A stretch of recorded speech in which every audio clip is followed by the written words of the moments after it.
1960 میں فرانسیسی سفیر کانگو کے آدم خور قبائل کے ہتھے چڑھ گیا۔ ان وحشی لوگوں نے بلا تعمل اس سفیر کو ذبح کیا اور بھرپور ضیافت میں کھا گئے۔ بیچارہ سفیر شکار کھیلنے نکلا تھا کہ اسے آدم خور نظر آئے تو یہ جان کر کے یہ لوگ اس کے استقبال کے لیے نکلے ہیں، یہ خود چل کر ان کے پاس آیا تھا۔ کیا خبر تھی کہ یہ سیاہ فام گورے گوشت کو اس قدر رغبت سے کھاتے ہیں۔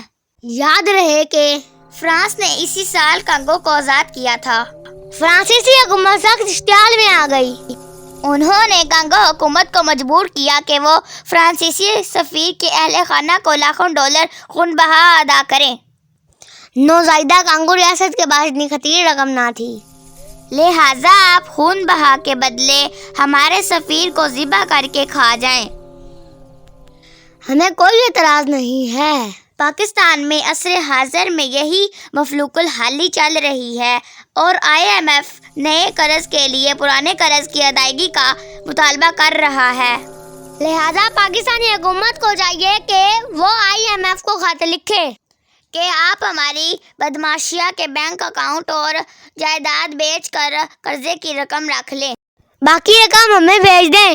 حضور کی عین نوازش ہوگی من جانب پاکستانی عوام۔